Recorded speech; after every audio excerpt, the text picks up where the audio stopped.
First contact in crisis. Commander Sarah Chen stood at the observation deck of the UES Horizon, Earth's most advanced deep space vessel, watching as the unfamiliar star system came into view.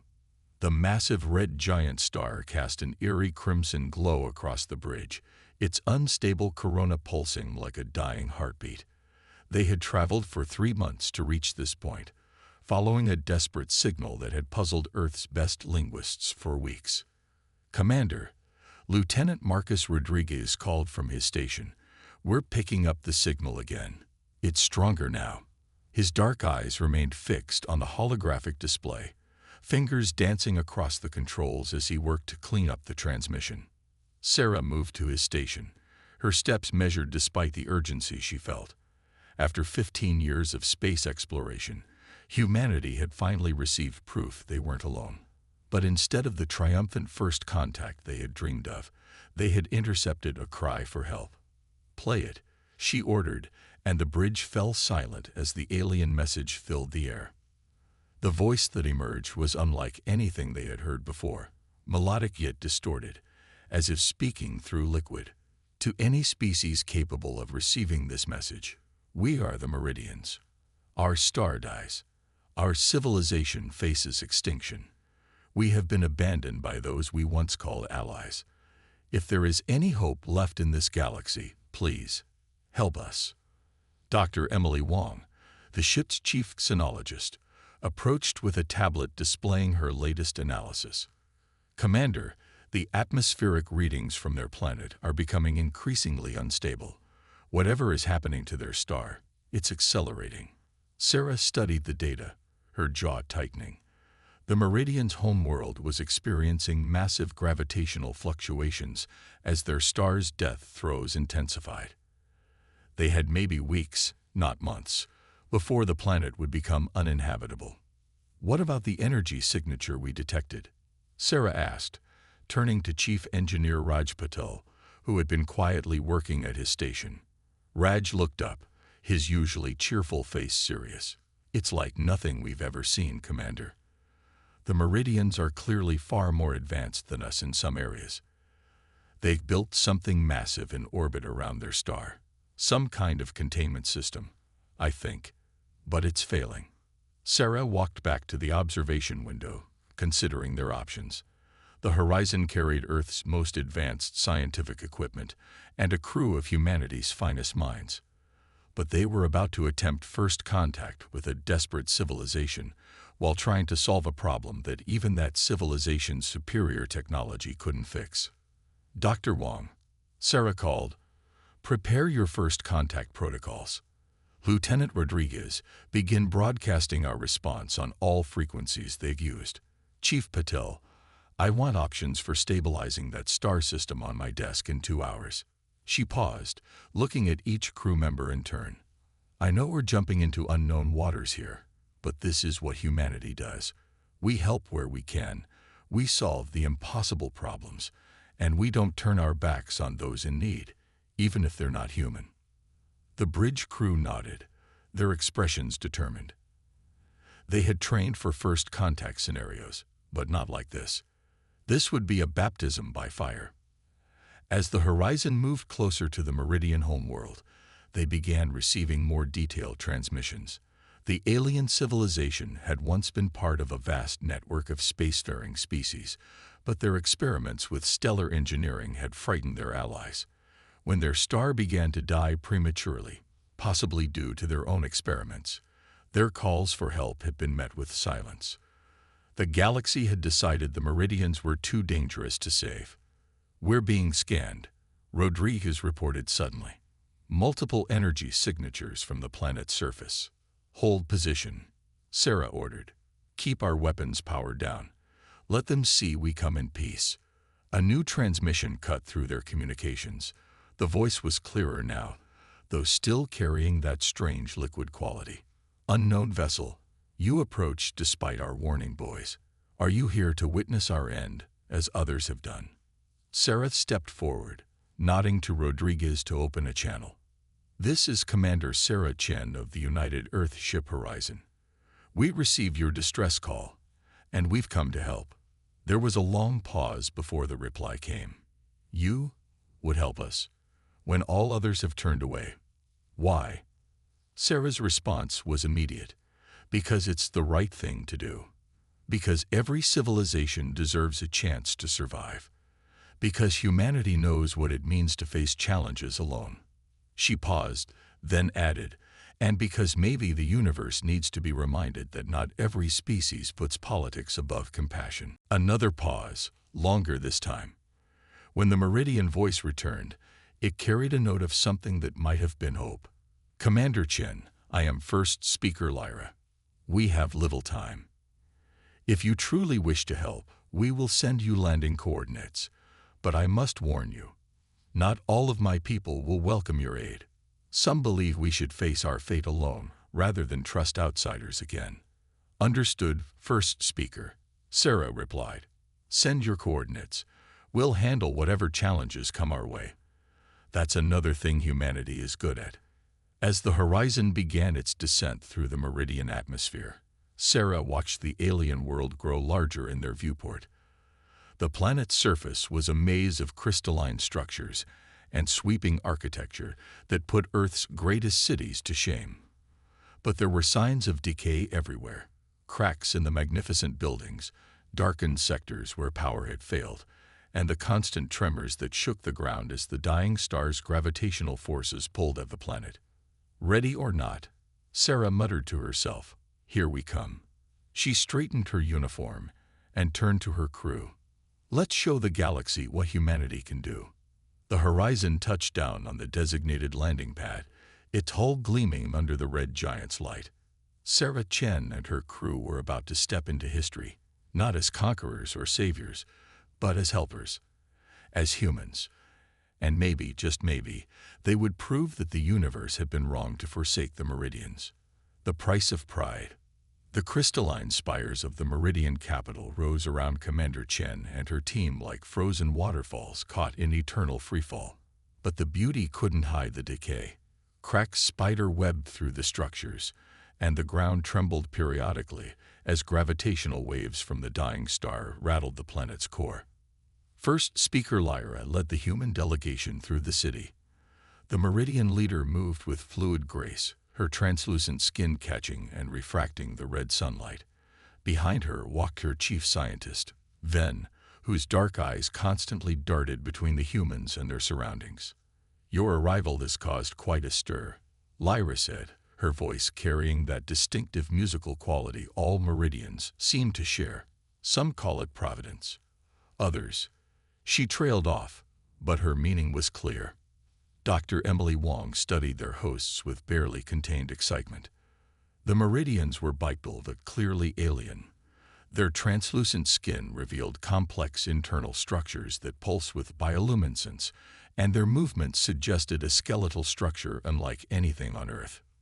First speaker, Chief Engineer Patel, spoke up. We've analyzed the containment system you built around your star. The engineering is remarkable, but we might be able to help stabilize it if we combine our technologies. Then made a sound like crystal chimes, their equivalent of a scoff.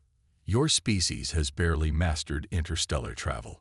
What could you possibly offer that our advanced technology cannot? Sarah Chen stepped forward, her voice firm but diplomatic. Sometimes a fresh perspective is exactly what's needed. We may not have your level of technology, but humans have a knack for finding unconventional solutions. They entered a vast chamber that served as the Meridian's central command center.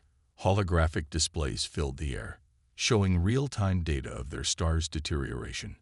Other Meridians worked at various stations, some pausing to stare at the humans with expressions that ranged from curiosity to obvious distrust. This is where we've been monitoring the collapse, Lyra explained. Our containment field was designed to stabilize our star's fusion reaction, but something went wrong. The field is failing, and when it does, the star will go supernova, Raj finished grimly. But these readings, the deterioration isn't natural, is it? The chamber fell silent. Lyra and Ven exchanged looks before the first speaker answered. No, it was our own doing. We believed we could harness our star's power in new ways, push the boundaries of what was possible. The other spacefaring races warned us against it, but we were proud, too proud. And when it went wrong, they abandoned you," Sarah said softly. "They did worse than that." A new voice cut in. A tall Meridian emerged from the shadows, his skin darker than the others, shot through with angry red pulses of light. "They sabotaged our backup plans, destroyed our evacuation ships, and left us to die. And now you bring these primitives here, Lyra, to mock our final moments."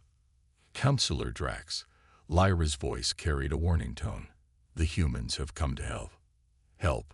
Drax laughed, a sound like breaking glass. "Like the Centauri helped, or the Vex.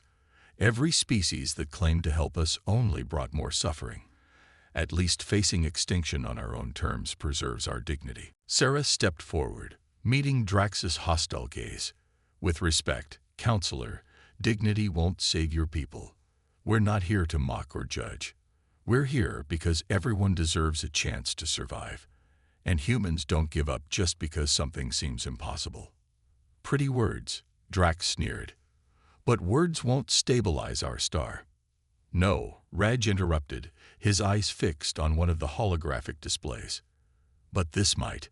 He turned to face the gathered aliens. "Your containment field.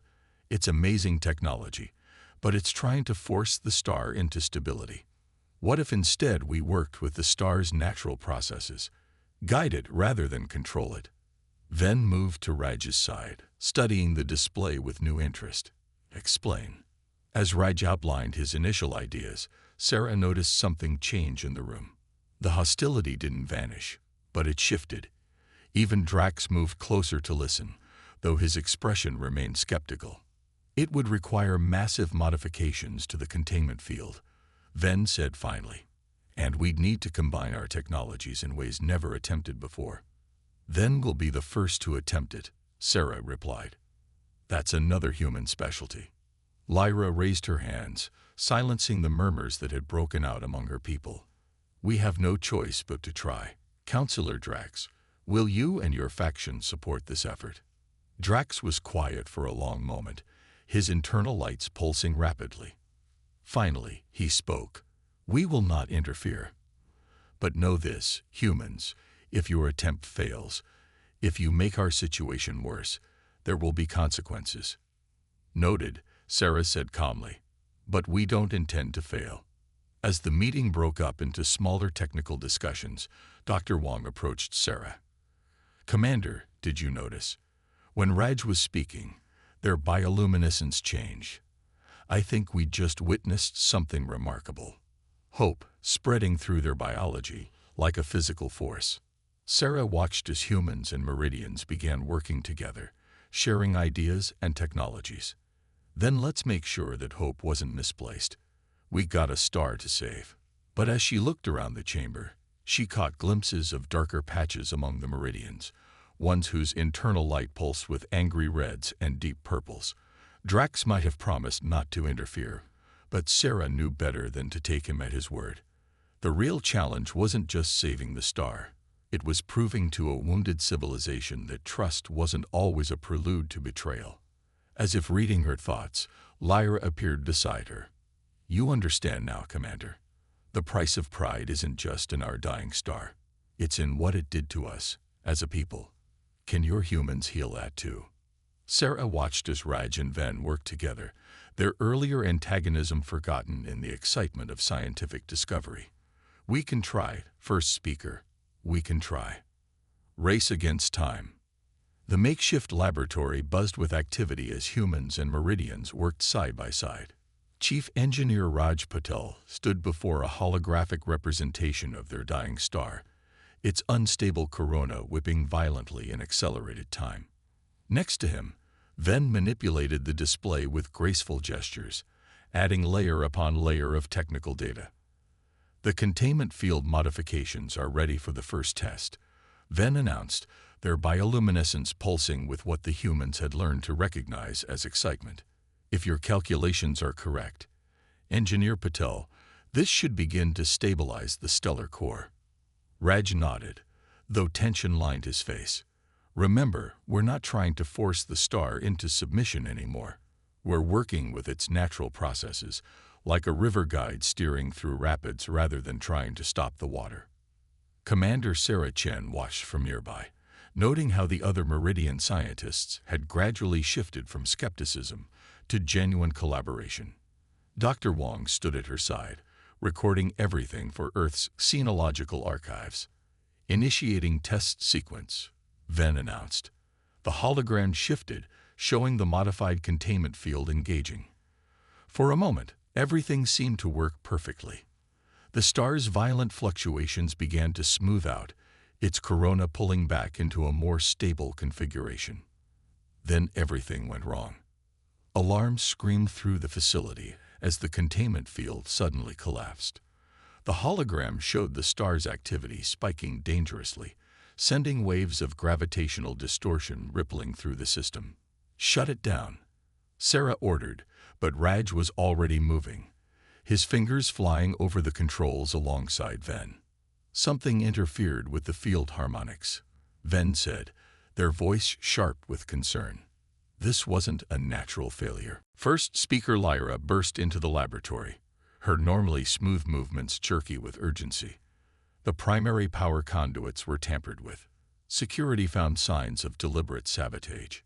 Sarah's jaw tightened. "Drax?" "No proof," Lyra replied, but her skin flickered with darker colors. "His faction denies involvement, but they're the only ones who oppose this project," Raj finished grimly. He turned to the display, studying the damage reports. The sabotage was clever. They modified the field harmonics to make it look like our calculations were wrong. If the field had been at full power when it collapsed, the feedback could have triggered an immediate stellar collapse. Then finished. Their usual musical voice had taken on a harsh edge. They would doom us all to prove their point. Sarah paced the laboratory, her mind racing. They'd anticipated resistance, but not this level of destructive determination. "We need to protect the project, but we can't divert too many resources to security. Every minute we waste puts us closer to the point of no return." "Commander," Dr. Wong called out, her voice excited despite the tension. "Look at this." She pointed to where several Meridian scientists were already working to repair the damage, their movements perfectly synchronized with the human engineers. They're not even waiting for instructions anymore. They're just working together. Sarah watched the spontaneous collaboration with growing hope. Wong was right. This crisis had done something remarkable. The Meridians who had chosen to work with them were no longer holding back, no longer treating humans as primitive helpers. They were true partners now. First Speaker, Sarah turned to Lyra. "We need to move faster. The sabotage attempt failed, but they'll try again. We need to complete the modifications before they can stop us." Lyra's skin rippled with determination. "What do you propose?" "We go big," Raj interrupted, looking up from his calculations. "Instead of gradual modifications, we do everything at once. One big push, too fast for them to interfere." The risk would be enormous, Ven cautioned, but their bioluminescence pulsed with what Sarah had learned to read as excitement. If anything goes wrong, it's not just about the technical challenge anymore, Sarah said firmly. This is about trust, about proving that different species can work together, that the universe doesn't have to be a place where civilizations are abandoned when they need help most. The laboratory fell silent as everyone, human and Meridian alike, considered her words. Finally, Lyra spoke. "What do you need from us?" "Everything," Sarah replied simply. "Complete access to your technology, your full cooperation, and every scrap of data you have about your star's condition. No more holding back, no more secrets. We do this together, or we don't do it at all." Lyra exchanged looks with her scientists, then nodded. "Agreed. But understand this, Commander. If we give you everything, expose all our technological secrets, we are trusting you with more than just our survival. We are trusting you with our future." "I understand," Sarah said softly. and we won't let you down. The next hours were a blur of activity. Meridian technology that had been kept hidden was brought out and integrated with human systems. The laboratory expanded as more workstations were added. More minds joined the effort. Even as security teams patrolled the perimeter, watching for signs of another sabotage attempt, the work continued. But they all knew they were racing against more than just the dying star now. They were racing against those who would rather see their civilization end than accept help from outsiders. And somewhere in the shadows, Drax and his followers were watching, waiting for another chance to prove that trust was a weakness their people could no longer afford. Sarah looked out at the red giant star hanging in the sky, its angry light a constant reminder of their deadline. "We're not going to let fear win," she murmured. "Not this time." Beside her, a Meridian scientist paused in their work. "What was that, Commander?" Sarah turned, seeing not an alien but a colleague, a partner in this impossible task. "Just reminding myself why we're here. Come on, we've got work to do." Trust in the void. The combined control center hummed with tension as humans and Meridians made final preparations for their desperate gambit. The massive view screen showed their dying star, its surface writhing with plasma storms that grew more violent by the hour. Commander Sarah Chen stood at the central platform, surrounded by holographic displays showing the status of their modified containment field. "All stations, report," she called out, her voice steady despite the pressure. "Engineering ready," Raj responded from his station, where he and Ven had integrated human and Meridian technology into something entirely new. "Field harmonics are stable, power systems aligned." "Security teams in position," Lieutenant Rodriguez reported. "No sign of Drax or his followers, but we're ready for anything." Dr. Wang's voice came next from her monitoring station. "Biological readings from the star are consistent with our models. It's now or never, Commander." First speaker Lyra stepped onto the platform beside Sarah, her translucent skin pulsing with swirling colors that reflected the gravity of the moment. "My people are ready, Commander Chen. We place our trust in this joint endeavor." Sarah nodded, feeling the weight of an entire civilization's survival on her shoulders. "Begin the sequence." The massive containment field generators that orbited the star hummed to life, their energy signatures changing as the new modifications came online. Instead of trying to force the star into stability, they would work with its natural processes, guiding it back from the brink of collapse. "Field strength at 20%, Raj called out, harmonics holding steady. The star's surface began to respond, its violent storms starting to follow more predictable patterns. Sarah allowed herself a moment of hope. Then the alarms began to scream. Multiple breaches detected in the auxiliary power grid. Rodriguez shouted, "We're losing power to sectors 7 through 12. Ven's crystalline voice cut through the chaos. "It's Drax. He's trying to overwhelm the safety systems. If the field collapses now, the feedback will trigger an immediate stellar collapse. Can we shut it down?" Sarah demanded, but Raj was already shaking his head. "Too late. We're past the point of no return. If we stop now, the star goes nova. Our only chance is to push through." Sarah's mind raced. They needed more power to compensate for the sabotaged systems, but where could they get it? Then she saw it, the UES Horizon, still docked at the Meridian spaceport. "Raj, can we link the Horizon's power core into the grid? Use it to stabilize the field." The chief engineer's eyes widened. "Yes, but Commander, that would mean sacrificing the ship. We'd burn out every system. We'd be stranded here." "Better stranded than dead," Sarah replied firmly. "Do it." As Raj and his team worked to integrate the Horizon systems, Sarah turned to Lyra. "First speaker, I need your help. Your people know these facilities better than we do. We need teams to manually reroute power from the sabotaged sectors. It would be dangerous," Lyra warned. "The energy levels could be lethal." "I know. I'll go myself with a human team. But we need guides who know the system." Lyra's skin pulsed with determination. "No, you are needed here, Commander. I will lead the teams myself." Before Sarah could protest, the first speaker was already moving, gathering volunteers from among her people. Sarah watched them go, struck by how differently things had turned out from what anyone had expected. Here were two species, strangers just days ago, now risking everything to save each other. Horizon's power systems linked.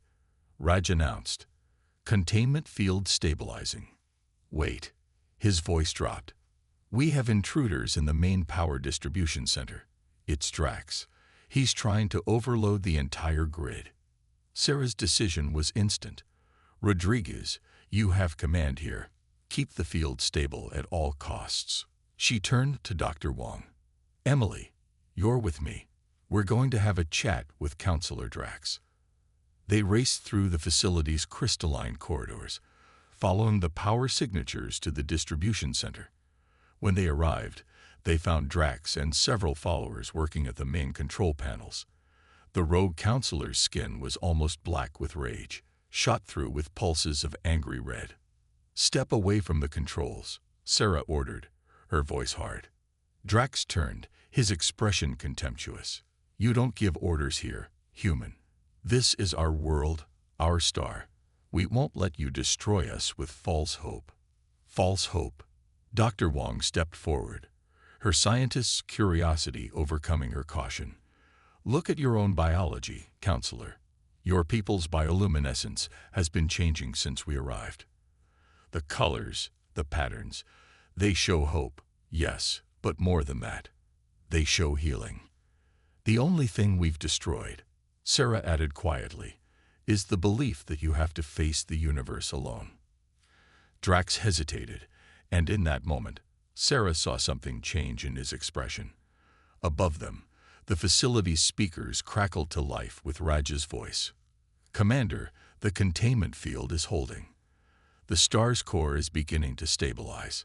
Through the center's windows, they could see the red giant's light changing, its angry crimson softening to a steadier, healthier glow. Drax stared at it, his own bioluminescence shifting almost against his will. "It's working," he whispered, almost to himself. "It's actually working." "It's working because we work together," Sarah said firmly. "Now step away from those controls, Counselor. Let us finish saving your people." For a long moment, the outcome balanced on a knife's edge. Then, slowly, Drax stepped back. His followers looked uncertain, but they followed his lead. "If you're wrong," he warned, "if this fails." "It won't," Sarah replied, "because we're not doing this alone anymore." As if to emphasize her words, Lyra's voice came over the speakers, announcing that the manual power rerouting was complete. The star's light continued to steady, its deadly plasma storms calming under the guidance of their combined technology. They had done it. Together, humans and Meridians had accomplished what neither species could have managed alone. But as Sarah looked at Drax's face, she realized they had achieved something even more remarkable. They had begun to heal the wounds that had been left when the universe turned its back on the Meridians. It wasn't just a star they had saved today. They had saved hope itself. Legacy of hope. 3 weeks after the successful stabilization of the Meridian star, Commander Sarah Chen stood in the Grand Assembly Hall of the Meridian capital. The chamber's crystalline walls now pulsed with healthy light, reflecting the stabilized star's renewed energy. Where there had once been cracks and decay, repair work was already underway, giving the ancient structure new life. The hall was filled with both Meridians and humans, their forms mingling in a way that would have seemed impossible just weeks ago. Even Drax stood among them, his skin now showing the calmer colors of acceptance, though he still kept largely to himself. "The star's core has fully stabilized," Raj was saying, standing beside Ven at the central platform. The two engineers had become inseparable, each fascinated by the other's approach to problems. "The containment field is functioning perfectly, guiding rather than forcing the stellar processes. By our calculations, it should remain stable for at least another 10,000 years. More than enough time to develop new solutions." Ven added, their crystalline voice carrying a new warmth. Already, our combined research has opened paths we never considered before. First speaker Lyra stepped forward, her form radiating the formal dignity of her office. The Meridian people owe humanity a debt we can never fully repay. You came when all others abandoned us. You risked everything, even stranded your own ship, to save our civilization. Sarah shook her head. We didn't do it for a debt, first speaker. We did it because it was right. Because the universe is too vast and too wonderful for any civilization to face it alone. Dr. Wong, who had been quietly observing the gathering, spoke up. Besides, we've gained as much as we've given. The scientific and cultural exchange between our peoples has already taught us more than we could have learned in decades of normal space exploration. She was right. In the weeks since the crisis, humans and Meridians have begun sharing knowledge at an unprecedented rate. The Meridians' advanced stellar engineering was being combined with human intuition and creativity, leading to breakthroughs that neither species could have achieved alone. Nevertheless, Lyra continued, we have made a decision. The Meridian High Council, including Counselor Drax, has voted unanimously.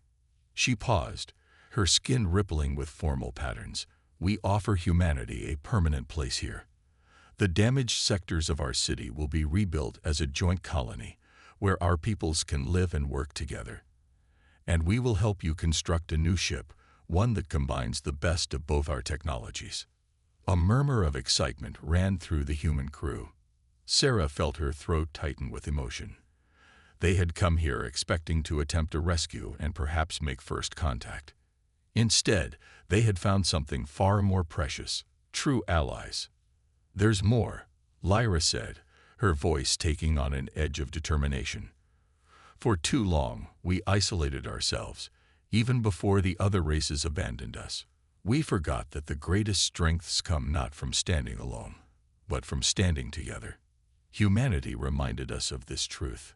She gestured, and a holographic display appeared above the assembly. It showed dozens of stars spreading out across the galaxy. These are other civilizations we once knew, ones who turned their backs on us in our time of need. We propose a joint mission, human and Meridian, to reach out to them. Not in anger or revenge, but to show them a better way, to demonstrate what can be achieved when species work together instead of fearing each other. Sarah looked at her crew, seeing the excitement in their eyes. This was why they had joined Earth's space program, not just to explore, but to make a difference. To prove that humanity's greatest strength was its ability to extend a helping hand, even across the vast distances between stars. We accept, Sarah said firmly. Both offers, the colony and the mission. The assembly erupted in celebration, humans and Meridians alike sharing in the moment. Dr. Wong was already deep in discussion with a group of Meridian scientists, while Raj and Ven hurried off to begin planning the new ship's specifications. As the celebration continued, Sarah found herself standing beside Drax, who had been watching the proceedings quietly. You were right, he said softly, his voice lacking its former hostility. About everything. We were so afraid of being betrayed again that we nearly betrayed ourselves. Fear is easy, Sarah replied. Trust is harder. But it's worth it. Drax's skin rippled with what Sarah had learned was thoughtful agreement. Perhaps that is humanity's greatest gift to us. Not the technology or even saving our star, but reminding us that the universe doesn't have to be a cold and lonely place. Sarah watched as humans and Meridians mingled, sharing ideas and making plans for the future. Somewhere out there, other civilizations were waiting, perhaps also trapped in their own fear and isolation. But now they had a chance to show them a different way. The universe had rejected the Meridians, but humanity had shown them, and itself, that no one had to face the cosmos alone. It was a legacy that would ripple out across the stars, carried by two species who had learned that the greatest achievements come not from standing apart, but from standing together. As the red giant star shone steadily outside, its light now a promise rather than a threat, Sarah Chen smiled. They had come to save a civilization, but they had done something even greater. They had changed the very nature of how species might interact among the stars. It was just the beginning.